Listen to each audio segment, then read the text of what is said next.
अस्सलाम वालेकुम बेटे। यूनिट नंबर 6 जिसका हमने आगाज़ किया था एक्सरसाइज 6.1। आज हम जो है लीस्ट कॉमन मल्टीपल यानी कि एलसीएम फाइंड करना सीखेंगे। सबसे पहले बेटे आपको बता दूं कि जो है एलसीएम की जो डेफिनेशन है बुक पर पेज नंबर 114 पे मिल जाएगी। ठीक है, एलसीएम की जो डेफिनेशन है बुक में पेज नंबर 114 पे आपको मिल जाएगी। अब इसको समझ लेते हैं कि एलसीएम होता क्या। सिंपल वर्ड्स में जब हमारे पास कोई भी एक्सप्रेशन हो, हम उसके फैक्टर्स फाइंड करने के बाद उसमें से कॉमन फैक्टर और नॉन कॉमन फैक्टर अगर हम सेपरेट कर लें तो प्रोडक्ट कर लें। ठीक है, यानी कि जो हमारे पास एक्सप्रेशंस गिवन है उसको हम फैक्टर्स में कन्वर्ट करने के बाद उसमें से कॉमन फैक्टर्स और नॉन कॉमन फैक्टर्स को फाइंड करने के बाद प्रोडक्ट करने तो हमारे पास एलसीएम आ जाएगा। ठीक है, स्टार्ट करते हैं इसको कैसे फाइंड करते हैं।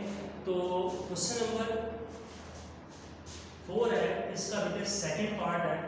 हमने इस वाला क्वेश्चन किया है, इसको हमने सॉल्व किया था एचसीएफ मेथड के साथ सॉल्व किया था। इसी क्वेश्चन को हम जो है एलसीएम जो है फाइंड करना देखेंगे कैसे करेंगे। सबसे पहले जैसे आपने एलसीएम फाइंड करने में किया था, इन वैल्यूज के बेटे फैक्टर्स जो है वो फाइंड कर लेने। फैक्टर्स फाइंड करना आपको आगे होंगे, जो आपके पास वैल्यूज हैं इनका एलसीएम फाइंड करके इसको फैक्टर्स फाइंड कर लेना।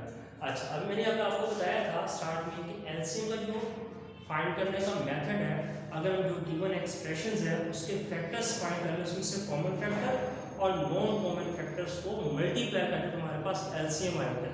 यही बेटे इसका फार्मूला भी यही है, एलसीएम का product of common factor multiply by product of non common factor. ये बेटे एलसीएम फाइंड करने का फार्मूला है। तो यहाँ पे जो हमारे पास गिवन क्वेश्चन है, हमारे पास इसके हमने फैक्टर्स जो है इसमें कन्वर्ट कर दिए। इसमें से हमने बेटे फाइंड कर लिया कॉमन फैक्टर 17xy, और आपको पता होगा ये हमारा क्या था, एचसीएफ भी कहलाता है। ठीक है, दूसरा जो बाकी जो वैल्यूज बच जाएंगी एक्सप्रेशन में वो क्या किस में लिखेंगे, नॉन कॉमन फैक्टर्स में। कौन कौन सी वैल्यूज बची, फर्स्ट जो हमारे पास वैल्यूज है इसके फैक्टर 2 3 और यहाँ से y बच गया बेटे, इसको लिख लिया 2 3 y को लिख लिया। सेकंड जो यहाँ से हमारे पास 5 बचा उसको लिख लिया, और यहाँ से x बचा था उसको हमने लिख लिया। थर्ड में से 11 और z बचा इसको हमने लिख लिया नॉन कॉमन फैक्टर में। इन तीनों जो हमारे पास चारों वैल्यूज है इसको मल्टीप्लाई किया तो आ जाएगा 330 xyz। अभी हमारे पास प्रोडक्ट ऑफ कॉमन फैक्टर आ गया, product of non common factor आया, यानी जो हमारे पास गिवन क्वेश्चन था इसके हमने फैक्टर्स में फाइंड करने के बाद इसमें से कॉमन फैक्टर और नॉन कॉमन फैक्टर जो है बेटे हमने सेपरेट कर दिया। अब इसको क्या करेंगे, एलसीएम का जैसे मैंने आपको फार्मूला बताया कि product of common factor multiply by product of non common factor होता है। तो हम क्या करेंगे, कॉमन फैक्टर में जो हमने फैक्टर्स निकाले थे इसके 17xy वो लिखेंगे, multiply by non common factor लिखेंगे। 330 को मल्टीप्लाई कर लेंगे 17 के साथ, ये आ जाएगा 5610 आ जाएगा। अब बेटे देखिए ये x जब x के साथ मल्टीप्लाई होगा, बेस अगर सेम हो तो पावर z लिखें, इस x की पावर भी 1 है, इस x की पावर भी 1 है, तो 1 + 1 आ जाएगा, बेस को 1 लिखेंगे। इसी तरीके से y को यहाँ पे भी y है, बेसिस सेम है, बेस को 1 लिखेंगे, पावर जो है बेटे ऐड कर देंगे। इसी तरीके से z को हम मल्टीप्लाई करेंगे, z को 1 लिखेंगे, पावर ऐड कर देंगे। तो ये मल्टीप्लाई करके जो हमारे पास वैल्यू आती है 5610, इसको एज इट इज लिख देंगे, और जो x की पावर क्या आ जाएगी 2 आ जाएगी, 1 + 1 2, इसी तरीके y की पावर क्या आ जाएगी 2 और z की पावर भी क्या आ जाएगी 2 आ जाएगी। ये हमने बेटे एलसीएम फाइंड जो है करना सीखा। इसी तरीके से अब हम देखेंगे क्वेश्चन नंबर 5 में एलसीएम फाइंड करना है बाय फैक्टराइजेशन मेथड। तो फैक्टराइजेशन मेथड में ये हमारे पास स्मार्ट सिलेबस के अकॉर्डिंग है, क्वेश्चन नंबर 3 है, इसको हम क्या करेंगे, फैक्टराइजेशन करेंगे। फैक्टराइजेशन करने के लिए हम क्या करेंगे, फर्स्ट एक्सप्रेशन यहाँ पे हम फार्मूला अप्लाई करेंगे। फार्मूला आपको आता होगा या पढ़ चुके हैं, a² - b² का a + c * a - b। ये फार्मूला बेटे हम क्या करेंगे, इस पे अप्लाई करेंगे। सबसे पहले एज इट इज इन दोनों वैल्यूज को हम स्क्वायर में कन्वर्ट कर देंगे, यानी x² whole power square, centre में साइन माइनस है, y² होल पावर स्क्वायर। इसको आप चेक करना चाहिए, इनसाइड एंड आउटसाइड पावर बेटे मल्टीप्लाई तो मल्टीप्लाई होकर 4 ही हो जाएगा। ठीक है, ये आपको पता है। अब इसको हम ये फार्मूला भी था a² - b², यानी वैल्यूज की दफा प्लस के साथ लिखेंगे और एक दफा माइनस के साथ लिखेंगे। तो x square plus y square into x square minus y square, 2 into x square plus y square, ये एज इट इज आ जाएगा। इस पे फिर अगेन जो सेकंड फैक्टर आया इस पे अगेन फिर हम फार्मूला अप्लाई कर देंगे, कौन सा, ये वाला जो ए स्क्वायर माइनस बी स्क्वायर का फार्मूला, इसी को ही हम अप्लाई कर देंगे। पहले स्क्वायर में दोनों बार इसको कन्वर्ट किया, उसके बाद एक दफ़ा प्लस का साइन किया, एक दफ़ा माइनस का साइन किया। तो ये फर्स्ट जो एक्सप्रेशन है इसकी हमने फैक्टराइजेशन करने के बाद हमारे पास फैक्टर है 2 into x square plus y square into x plus y into x minus y, ये हमारे पास फर्स्ट एक्सप्रेशन के फैक्टर्स हैं।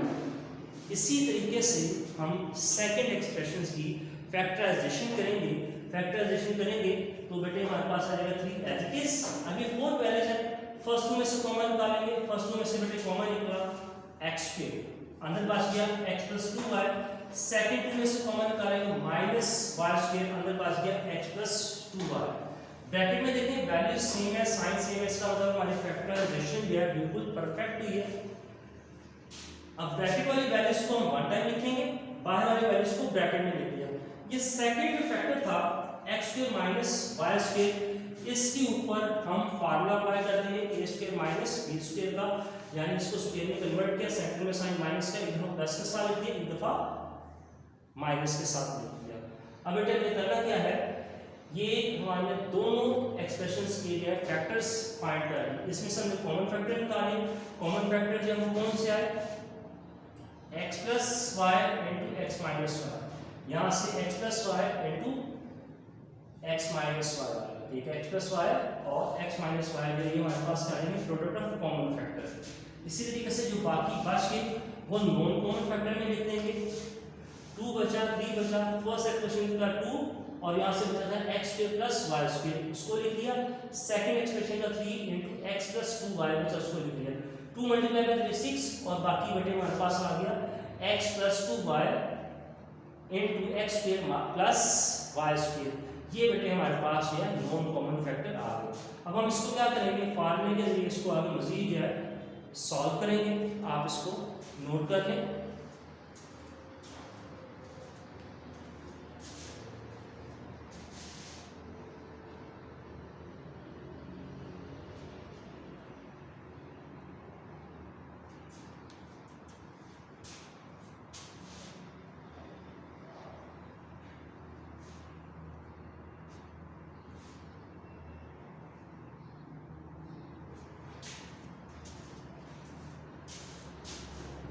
बेटे आपने नोट कर लिया होगा, इसको बेस करके यहाँ पे हम इसको बाकी जो क्वेश्चन है उसको कंप्लीट करते हैं।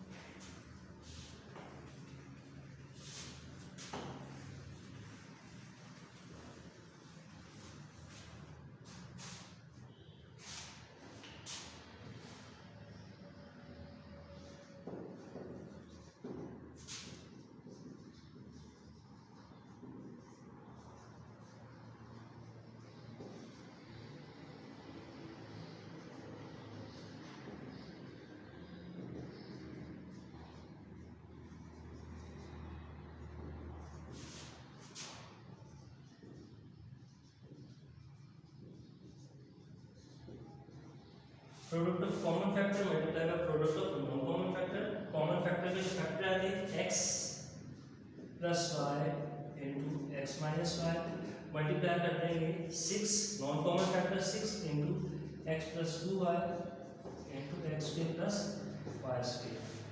अब इसको जब मल्टीप्लाई करेंगे तो ये बेटे हम इसको वापस क्लोज फॉर्म में लिख देंगे, ये हमारे पास आ जाएगा। पहले मल्टीप्लाई कर लेते हैं,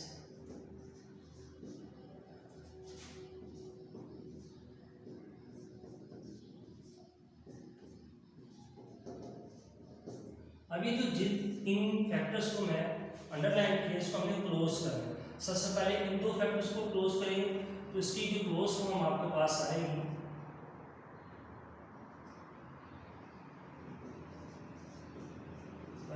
x square minus y square, ठीक है, यानी कि ये आपके पास ओपन फॉर्म में था, इसकी क्लोज फॉर्म ये है। इसी तरीके से हम इसको क्या कर दिया, क्लोज कर दिया। अब इन 2 फैक्टर्स को फिर अगेन क्लोज करेंगे,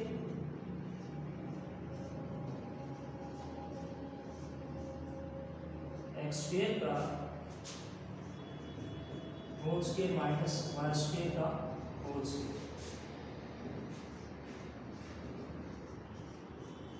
यह जगह x raise to power 4 inside and outside बेटे पावर क्या रहती है मल्टीप्लाई रहती है, आपको पता है। यह जगह 4 y रेज़ टू पावर 4 ये बेटे हमारा क्या है इस क्वेश्चन का आंसर है। नोट कर लें।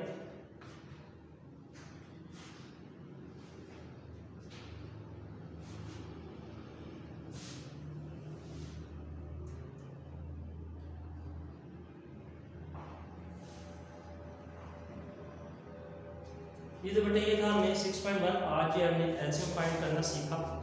तो इंशाल्लाह दोबारा मुलाकात होगी इसी एक्सरसाइज के बाकी क्वेश्चन के साथ। तब तक के लिए इजाज़त दो। अल्लाह हाफ़िज़।